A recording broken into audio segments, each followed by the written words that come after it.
अमेरिकी राष्ट्रपति की बेटी और सलाहकार इवांका ट्रंप बिहार की एक बेटी के हौसलों की मुरीद हो गई हैं। 15 साल की ज्योति लॉकडाउन के दौरान अपने जख्मी पिता को साइकिल पर बिठाकर 1200 किलोमीटर दूर दरभंगा में अपने गांव लेकर पहुंची थी। साइकिलिंग फेडरेशन ऑफ इंडिया भी ज्योति का लोहा मान रहा है।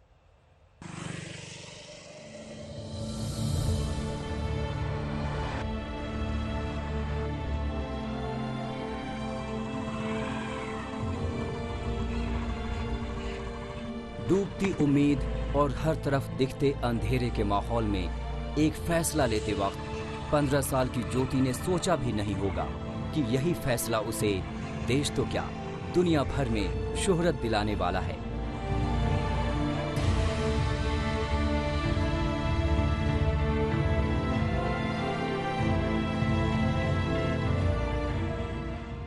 हुआ ठीक यही।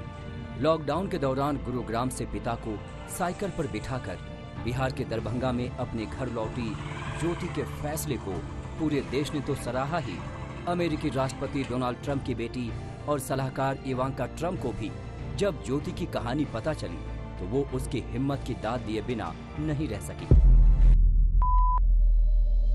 15 साल की ज्योति कुमारी ने अपने जख्मी पिता को साइकिल पर बिठाकर 7 दिनों में 1200 किलोमीटर से ज्यादा का सफर किया। ज्योति ने प्रेम और लगन के शानदार कारनामे से सभी भारतीयों और साइकिलिंग फेडरेशन का ध्यान खींचा है। इवांका ट्रंप को ज्योति की कहानी तब पता चली जब शुक्रवार को साइकिलिंग फेडरेशन ऑफ इंडिया ने ज्योति से संपर्क किया और ये खबर मीडिया में आई। दरअसल गुरुग्राम से दरभंगा पहुंचने के बाद से ही देश भर में ज्योति की हिम्मत की चर्चा हो रही है। इन्हीं खबरों से साइकिलिंग फेडरेशन को ज्योति में भविष्य की बड़ी साइकिलिस्ट की झलक दिखने लगी। फेडरेशन उसे दिल्ली बुलाकर ट्रायल लेना चाहता है। साइकिलिंग फेडरेशन ऑफ इंडिया के चेयरमैन ओंकार सिंह के मुताबिक ज्योति में कुछ तो बात होगी। 1200 किलोमीटर साइकिल चलाना मजाक नहीं है, उसमें निश्चित ही लगन और ताकत है। हम उसे परखना चाहते हैं। अगर वो ट्रायल पास करती है तो उसे नेशनल साइकिलिंग एकेडमी में ट्रेनिंग दी जाएगी। साइकिलिंग फेडरेशन ने इसके लिए ज्योति से फोन पर बात भी कर ली है और लॉकडाउन खत्म होते ही उसे दिल्ली बुलाने की तैयारी है। हमने ज्योति से बात की है और उसे बताया है कि लॉकडाउन खत्म होते ही उसे दिल्ली बुलाया जाएगा। उसके आने जाने और रहने का सारा खर्च फेडरेशन उठाएगी। वो किसी को साथ लाना चाहती है तो इसकी भी इजाजत होगी। हम उसे दिल्ली लाने के बारे में अपनी बिहार यूनिट से बात कर रहे हैं। बातचीत हुआ है, बोला है बेटा कि तुमको हम दिल्ली लाएंगे और साइकिल रेस में लाना चाहते हैं। हम बोले ठीक है, अभी तो हम नहीं जा सकते क्योंकि अभी हम खुद मर रहे हैं। तो बोला 1 महीना का टाइम दे रहा है, 1 महीना के बाद बेटा हम तुमको आएंगे लेने के लिए। आएंगे तो वहीं पे हम सब कुछ देंगे, पढ़ाएंगे लिखाएंगे, खाना खर्ची सब हम ही देंगे, खाली तुम जीत जाओ। ज्योति की पूरी दास्तां अगर आपने अभी तक नहीं सुनी हो तो अब सुन लीजिए। गुरुग्राम में ज्योति के पिता ई रिक्शा चलाते थे। एक हादसे में उनका पैर जख्मी हो गया। लॉकडाउन की वजह से काम बंद होने से गुजारा मुश्किल हो गया। घायल पिता घर जाने की हिम्मत नहीं जुटा पा रहे थे। बेटी ने पिता को लेकर साइकिल से सफर का फैसला किया। 7 दिनों में करीब 1200 किलोमीटर साइकिल चलाई। रास्ते में ग्रामीणों और पुलिस वालों ने खाना पानी दिया। परेशानी तो सर होता था, लेकिन रात में कहीं कहीं रुक जाते थे। 1-2 ट्रक वाले भी हम लोग को हेल्प किया सर। कुछ दूरों तक कभी 1 घंटा आधे घंटा के लिए बैठका के ले जाते थे। वहाँ का प्रशासन हेल्प किया हम लोग को थोड़ा बहुत। करीब 1 हफ्ते पहले ज्योति और उसके पिता दरभंगा पहुंचे थे। यहाँ जिसने भी घर वापसी का ये बेजोड़ किस्सा सुना दंग रह गया। बात प्रशासन तक भी पहुंची, जिसके बाद नियमों के तहत ज्योति और उसके पिता को 14 दिनों के लिए क्वारंटीन किया गया है। क्वारंटीन खत्म होने के बाद ज्योति को है इंतजार दिल्ली के टिकट का, जिन रास्तों को उसने अपनी पुरानी साइकिल और हौसलों के दम पर नाप लिया था, वही रास्ते उसे फिर से बुला रहे हैं भविष्य के नए सफर का आगाज करने के लिए। दरभंगा से प्रहलाद के साथ आज तक ब्यूरो।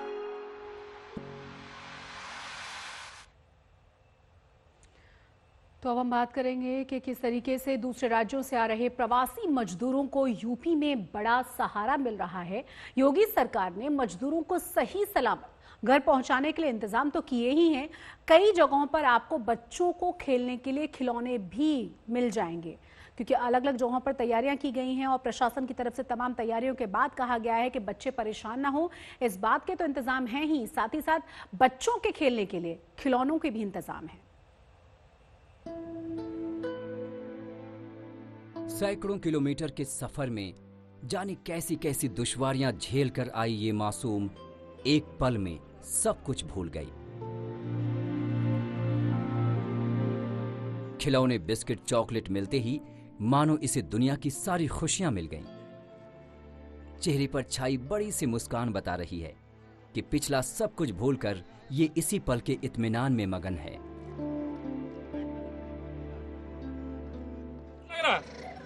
अच्छा, किसने दिया खिलौना? अरे उस अंकल ने। लॉकडाउन में रोजगार बंद होने से देश भर में प्रवासी कामगारों के ऊपर जैसे पहाड़ टूट पड़ा। कोई ट्रक से तो कोई रिक्शे ठेले से तो कोई पैदल ही अपने अपने घरों की ओर निकल पड़ा। ऐसी ही मुश्किलें झेलकर ये परिवार भी साथ एमपी यूपी के बॉर्डर झांसी तक पहुंचा, लेकिन यहां जैसा बर्ताव हुआ उसकी किसी ने उम्मीद भी नहीं की थी। यहाँ 2-3 दिन से इधर ही पड़े हैं, बॉर्डर से आए हैं तो इधर डीएम साहब ने खिलौना दिया, अच्छा लग रहा है। वहाँ खिलौने से बच्चों के टाइम पास होते हैं, अच्छा लग रहा है। मास्क पहने हैं आप? हाँ, मास्क किसने दिया? तो ये साहब ने दिया है। झांसी में दिल्ली, हरियाणा, महाराष्ट्र समेत कई राज्यों से मजदूर आ रहे हैं। इन्हें यूपी में आगे या एमपी में अपने घरों तक पहुंचना है, लेकिन अब तक ये लोग जिस पुलिस से बचते हुए सफर कर रहे थे, झांसी में वही इनकी मददगार बन गई। यहाँ सिक्योरिटी के अलावा जैसे इसमें महिलाएं, बच्चे भी तमाम लोग आ रहे हैं, उसको साधन में भेजने के लिए कुछ समय लगता है, इतने में बच्चे रोते हैं, और तो उसको थोड़ा डाइवर्ट करने के लिए हम खिलौनों मेलों का इंतज़ाम किया है। बिस्किट और खान पान भी दे रहे हैं। इसके अतिरिक्त उसके हेल्थ के दृष्टिगत रखते हुए मास्क का भी जितने हम बंटवारा कर पाए वो मास्क भी वितरण कर रहे हैं। दिल्ली से सटे गाजियाबाद में भी प्रवासी मजदूरों के लिए कैंप बनाया गया है। रजिस्ट्रेशन के जरिए यहां तक पहुंचे लोगों को आगे के सफर पर बसों से पहुंचाया जाएगा। ये गांव वापस लौट चले हैं। नहीं मालूम कि गांव में सपने पूरे होंगे, शायद नहीं होंगे, पर वहां पे अपने तो होंगे जो इनकी मुश्किलों को थोड़ा कम करेंगे। और यहाँ पे गाजियाबाद के राधा स्वामी आश्रम में तमाम बसों का बंदोबस्त किया गया है, जहाँ पे अलग अलग रूट के लोगों को, वर्कर्स को भेजा जा रहा है। लेकिन मुश्किल ये है कि घर लौटने वालों की तादाद बहुत ज्यादा है। इसके आगे सारे इंतजाम छोटे पड़ जाते हैं। कई ऐसे लोग हैं जो बिना रजिस्ट्रेशन के इन कैंपों और बसों तक पहुंचने की कोशिश कर रहे हैं, लेकिन इन्हें नाउम्मीद होना पड़ता है। गाजियाबाद से मौसमी सिंह, दिल्ली से जितेंद्र बहादुर सिंह और झांसी से अमित श्रीवास्तव के साथ आज तक ब्यूरो। तो लॉकडाउन में फंसे मजदूरों को लंबी मुसीबतों के बाद बस और ट्रेन का सहारा तो मिल गया है, लेकिन परेशानी का लंबा दौर उनके जहन पर अब भी सवार है। इसी के चलते जगह जगह मजदूरों में लड़ाई झगड़े की तस्वीरें भी सामने आ रही हैं। फिलहाल आप देखिए 3 तस्वीरें आपके सामने हैं। पंडित दीनदयाल उपाध्याय जंक्शन पर किस तरीके से हंगामा हुआ वो देखिए, कानपुर की तस्वीरें देखिए, और साथ ही हम आपको दिखा रहे हैं खंडवा की तस्वीरें भी। कहीं ट्रेन बहुत ज्यादा देर तक रुकने की वजह से खाने पीने का इंतजाम नहीं किया गया था, इसीलिए मजदूरों ने हंगामा किया, तो कहीं आपस में ही मजदूर उलझ पड़े।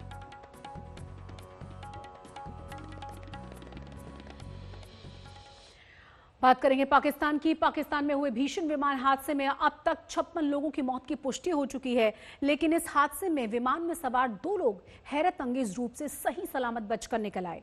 कराची एयरपोर्ट पर लैंडिंग से ठीक पहले पाकिस्तान एयरलाइंस का एक विमान रिहायशी बस्ती पर जा गिरा था।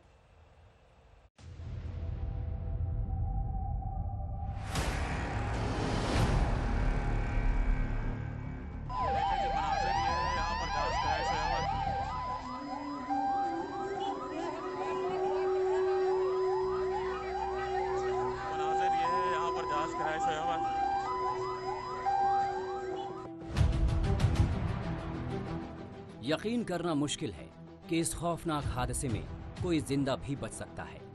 आसमान से धरती पर गिरा प्लेन किसी बम की तरह फट गया। कराची की गलियों में फौलाद के विमान की चिंदियां बिखर गई। सीमेंट कंक्रीट के जिन मकानों पर यह विमान गिरा वो पल भर में खंडहर बन गए। ऐसे में इंसानी जिस्म सही सलामत रह जाए ये सोच पाना भी मुश्किल है, लेकिन इस नामुमकिन बात को भी कम से कम 2 लोगों ने मात दे दी। कराची के अस्पताल में भर्ती ये दोनों शख्स वही किस्मत वाले हैं जो मौत के मुंह से सही सलामत निकल आए। ये तस्वीर उसी वक्त की है जब जफर मसूद प्लेन के मलबे में घायल हालत में फंसे थे और आसपास के लोगों ने बाहर निकालकर उनकी जान बचाई। वीडियो में प्लेन का एक टुकड़ा पीछे ही पड़ा दिख रहा है। आसपास आग लगी है और चारों तरफ धुआं उठ रहा है। जफर की किस्मत अच्छी थी कि उन्हें सही मौके पर मदद मिल गई और वो अस्पताल पहुंचा दिए गए। जफर मसूद बैंक ऑफ पंजाब के सीईओ हैं। मसूद क्रैश होने वाले विमान में ही सवार थे। फ्लाइट PK 8303 की सीट नंबर 1C पर थे मसूद। हादसे में मसूद को कई जगह फ्रैक्चर हुआ, लेकिन मसूद की हालत खतरे से बाहर है। 8303 अप्रोच। जी sir, appears to be turning left. We'll proceeding back, sir. We have lost engines. Confirm you are carrying out belly landing. Runway available to land at 25. Roger. Clear. Mayday, Mayday, Mayday. Pakistan 8303. Pakistan 8303. Roger, sir. Both runways available to land. हादसे में सही सलामत बचे दूसरे शख्स का नाम मोहम्मद जुबैर है। जुबैर के मुताबिक प्लेन लैंडिंग से पहले बुरी तरह हिलने लगा था, तभी जोर का धमाका हुआ और वो बेहोश हो गए। जब आंख खुली तो चारों तरफ धुआं ही धुआं था। मोहम्मद जुबैर को आसपास के लोगों ने अस्पताल पहुंचाया। जुबैर को हल्की चोटें आई हैं और बर्न इंजरी भी है। डॉक्टरों के मुताबिक जुबैर खतरे से बाहर है, लेकिन ऐसी किस्मत वाले ज्यादा लोग नहीं रहे। विमान में कुल 98 लोग सवार थे और अभी तक 50 से ज्यादा लोगों की मौत की पुष्टि हो चुकी है। पाकिस्तान एयरलाइंस के मुताबिक प्लेन की फिटनेस पर कोई सवाल नहीं है। सो इसका सर एक ही तरीका है और वो तरीका यह है कि एक शफाफ इंक्वायरी होगी जिसमें PIA का कोई रोल नहीं होगा, जिसमें सिविल एविएशन का कोई रोल नहीं होगा। ये इंक्वायरी बैनुल-अक़वामी मुसल्लमा असूल के मुताबिक एविएशन मिनिस्ट्री प्राइम मिनिस्टर की इजाज़त से मुरतब करेगी, जो कि इस वक्त समरी अप्रूव हो रही है और वो इंस्पेक्टर्स आके इसको इंस्पेक्ट करेंगे। रिपोर्ट्स के मुताबिक नीचे गिरते वक्त विमान का निचला हिस्सा जमीन से पहले टकराया। ऐसे में जिंदा बचने की गुंजाइश सिर्फ उन्हीं की है जो आगे की सीटों पर होंगे, और वो भी तब जब ऊपर वाला मेहरबान हो। दिल्ली से पौलमी साहा और कमलजीत संधू के साथ आज तक ब्यूरो। देश में कोरोना मामलों की संख्या 1,18,447 तक अब पहुंच चुकी है। इसमें 48,533 मरीज स्वस्थ होकर घर लौट चुके हैं, जबकि 3,583 मरीजों की जान जा चुकी है। 24 घंटे के भीतर कोरोना के रिकॉर्ड 6,088 केसेस दर्ज किए गए हैं। दिल्ली में संक्रमण ने एक बार फिर से उछाल मारा है। यहां पर 24 घंटे में 660 नए केसेस आए हैं सामने। 14 नए हॉटस्पॉट बनाए गए हैं। संक्रमण के मामले में 3 बड़े राज्यों महाराष्ट्र और गुजरात और तमिलनाडु ताजा आंकड़ों पर उनकी नजर डालते हैं कि वहां किस तरह के हालात हैं। महाराष्ट्र में सबसे ज्यादा 44,582 मामले हैं। 24 घंटे में यहां पर भी 2,940 नए मामले दर्ज हुए हैं। आप अंदाजा लगा सकते हैं इसी से कि किस तरह के वहां हालात हैं। गुजरात में कुल 13,273 मामले हैं। यहां 24 घंटे के भीतर 363 नए मामले आए हैं, जबकि तमिलनाडु में 14,753 पर पहुंच चुका है ये मामला, और यहां पर 24 घंटे के भीतर 786 नए केसेस सामने आए हैं कोरोना संक्रमण के। तो संक्रमण के मामले में मुंबई, अहमदाबाद और दिल्ली की हालत खराब है। शहर के हिसाब से अब हम आपको दिखा रहे हैं। मुंबई में कुल 27,551 कोरोना के केसेस सामने आ चुके हैं, जबकि बीते 24 घंटे में आए मरीजों की संख्या है 1,751। दिल्ली में भी 12,319 मामले हैं। 24 घंटे में यहां पर 660 नए केसेस दर्ज हुए हैं। वहीं अहमदाबाद की अगर हम बात करें तो कुल मामले हैं वहां पर 9,723, और यहां पर 24 घंटे के भीतर 274 नए मरीज सामने आए हैं। राहुल गांधी आज सुबह 9 बजे प्रवासी मजदूरों के साथ चर्चा करेंगे। राहुल गांधी लॉकडाउन में फंसे मजदूरों की बात कई बार उठा चुके हैं और आज मजदूरों के मन की बात को अपना मंच देने की तैयारी में है। परिवार यहाँ पूरे परिवार ही है, मतलब सब एक साथ चल रहे हैं। और कितने देर से चल रहे हो? कल से चल, शाम से। कितने किलोमीटर? वही 100 किलोमीटर के आसपास। चंद रोज पहले दिल्ली की सड़कों पर भटकते मजदूरों से मिलने राहुल गांधी सड़कों पर निकले थे। फुटपाथ किनारे बैठे इन मजदूरों से राहुल गांधी ने बातचीत की थी, उनके दुख दर्द सुने थे। घर वापसी के लिए 700 किलोमीटर के पैदल सफर पर निकले इन मजदूरों और इनके जैसे दूसरे मजदूरों के हौसले की कुछ कहानियां राहुल गांधी आज पूरे देश से साझा करेंगे। राहुल ने अपने ट्विटर अकाउंट पर इसकी जानकारी दी है। कुछ दिनों पहले मैं प्रवासी मजदूरों से मिला था जो सैकड़ों किलोमीटर पैदल चलकर हरियाणा से झांसी में अपने गांव की ओर जा रहे थे। सुबह 9 बजे इनके हौसले और दृढ़ निश्चय की अविश्वसनीय कहानियां आप मेरे YouTube चैनल पर देख सकते हैं। कोरोना संकट में लॉकडाउन में फंसे मजदूरों की मुश्किलों और इनके घर वापसी की मुश्किलों को लेकर राहुल गांधी लगातार आवाज उठाते रहे हैं और केंद्र सरकार को सुझाव भी देते रहे हैं। सरकार की ओर से मजदूरों की मदद के लिए बस और ट्रेनें भी चलाई गई,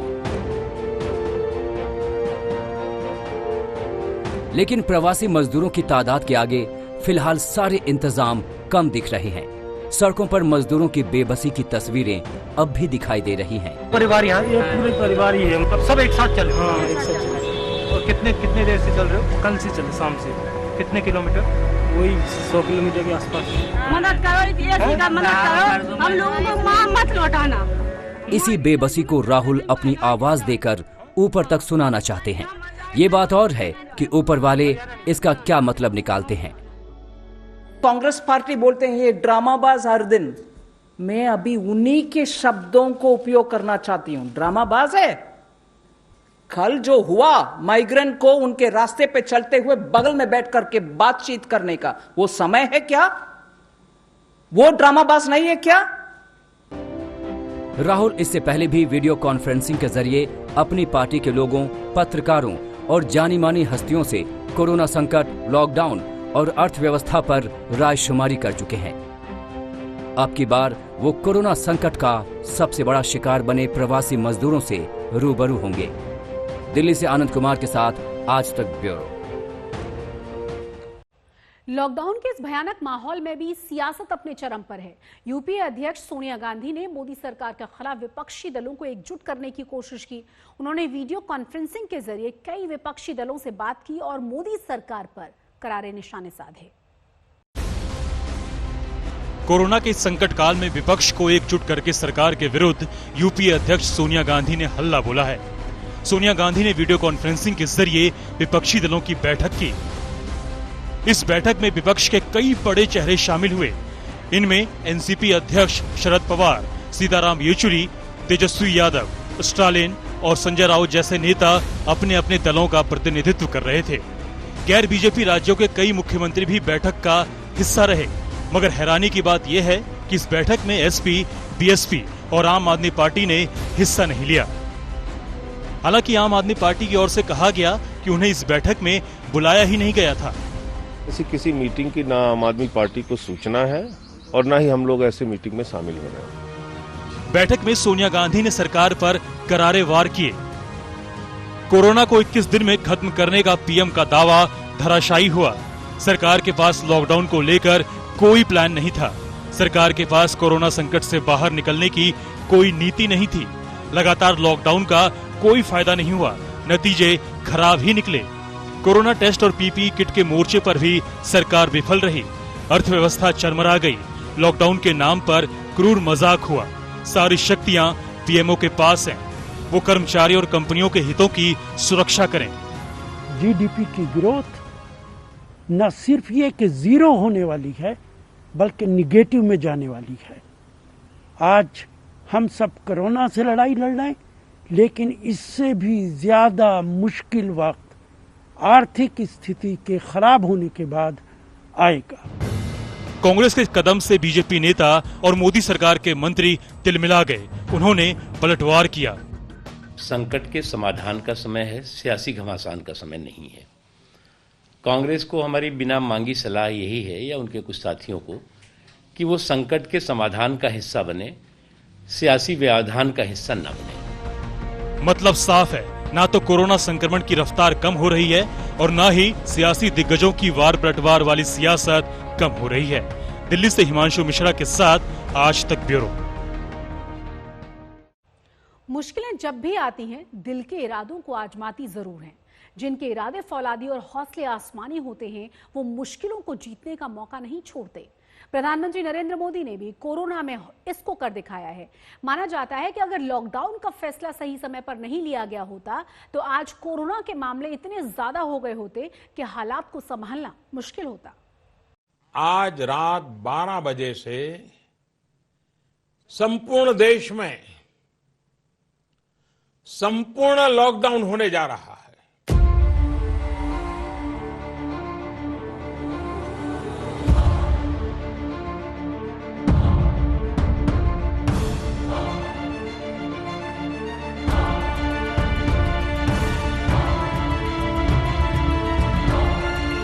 इस लॉकडाउन के ऐलान से 4 दिन पहले 20 मार्च को प्रधानमंत्री नरेंद्र मोदी ने सबसे पहले प्रदेशों के मुख्यमंत्रियों संग पहली वीडियो कॉन्फ्रेंसिंग की थी, ताकि कोरोना के खिलाफ हिंदुस्तान एकजुट होकर मुकम्मल लड़ाई लड़ सके।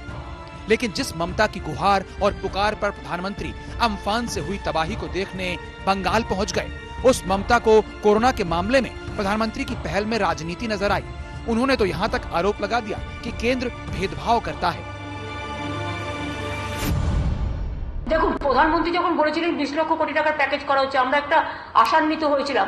কিছু তো হলোই না, উপরন্তু ভাওতার পর ভাওতা। এটা কি? দেশকে এইভাবে ভাওতা দেওয়ার মানেটা কি? जिस वक्त अमेरिका सोच नहीं पा रहा था कि कोरोना से लड़ना कैसे है, बल्कि उसके राष्ट्रपति डोनाल्ड ट्रंप ये भी नहीं समझ पा रहे थे कि कोरोना की मारक क्षमता कितनी घातक और खतरनाक है, उस वक्त प्रधानमंत्री नरेंद्र मोदी ने इस वैश्विक महामारी के खतरे को अच्छी तरह भांप लिया था।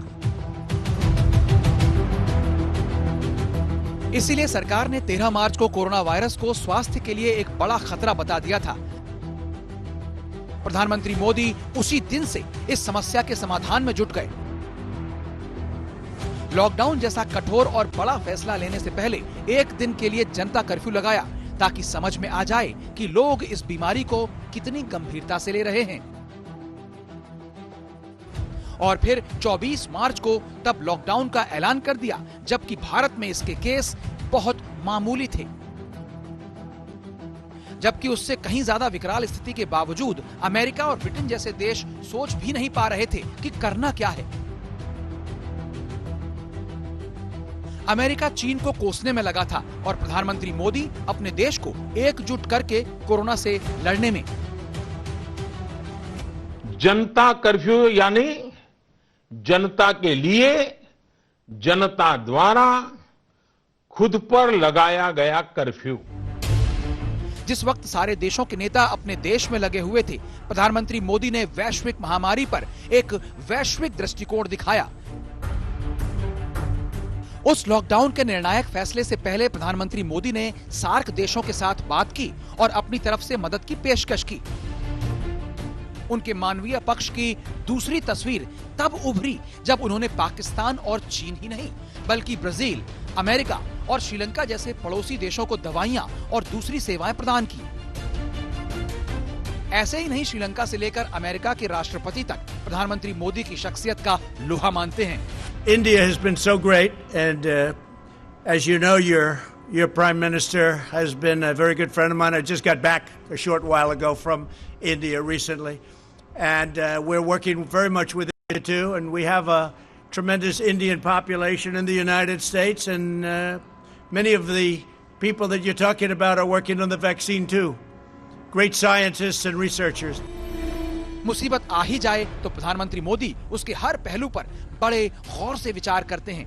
मुख्यमंत्रियों के संग बार बार बात करके कोरोना के खिलाफ टीम इंडिया वाली भावना पेश की, तो हर नागरिक की सुरक्षा और सही सलामत घर वापसी का इंतजाम भी किया। कोरोना से दुनिया के कारोबार का भट्टा बैठा हुआ है, तो इसमें भारत कैसे अछूता रह सकता है।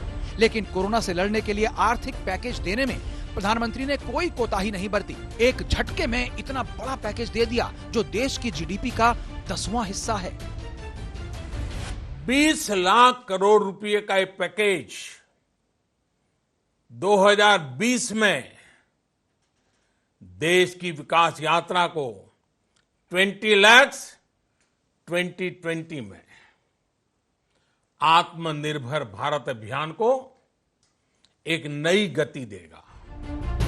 जिस वक्त तक कोरोना ने भारत में पैर पसारे, तब तक भारत में ना पीपीई किट्स थे, ना ही टेस्टिंग किट्स।